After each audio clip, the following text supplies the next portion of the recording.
Have you ever heard the parable of the blind man and the elephant that shows us that all religions only have part of the truth? Seems like a good humble posture, doesn't it? But could it just be arrogance in disguise? Stay with me, and we'll find the answer to your question.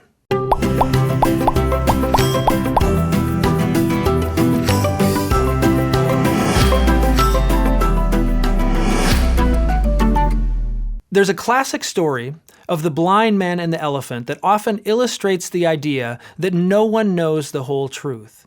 It goes kind of like this. 5 blind men are trying to understand what an elephant is. One man feels the side and says, an elephant is like a rough textured wall. Another man feels the leg and says, no, an elephant is like a tree. A third one feels the trunk and says, no, you're both wrong. An elephant is long and curvy like a snake. Now, the point of the illustration is to show that everyone's knowledge of God and the world is limited, so no one can claim to know the whole truth.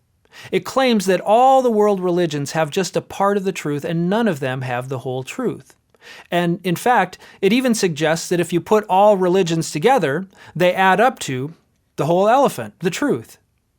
Now, on the surface, this seems like a humble posture to take. But the late Anglican missionary Leslie Newbigin points out the problem with this illustration. You see, the irony is that the narrator can only know that the blind men only know part of the elephant if they themselves claim to be able to see the whole elephant. So while on the surface this seems humble, they're actually saying the people who started these world religions and their millions of followers are blind, but I can see. It has an air of humility, but it's actually another claim to universal truth that's played as a trump card in disguise. Well, throughout history, no one had a problem with someone claiming to know the truth. They expected that there would be people who disagree, and they could debate and try to convince each other. But today's society is unique because it says that it's not just the content of the belief that's problematic, it's just believing that you know the truth at all that's a problem. People are okay with someone who believes in Jesus as long as they don't say that anyone else's beliefs are mistaken. Religious belief is too bound by the culture to claim to be the truth.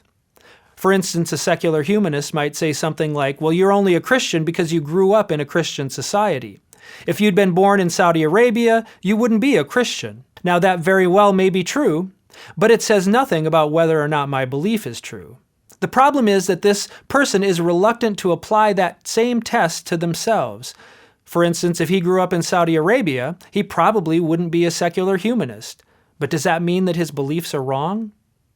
Now, I agree that we should all hold our beliefs humbly, and that they should never lead us to oppress others or force them to believe what we do. But it's not arrogant or narrow to believe that you have the truth. We all believe that to some degree. I believe that Jesus is the way, the truth, and the life, just like he says, and I don't believe it's arrogant or presumptuous to say that. I also don't think it's arrogant for you to disagree, as long as you understand that you too are claiming to know the truth.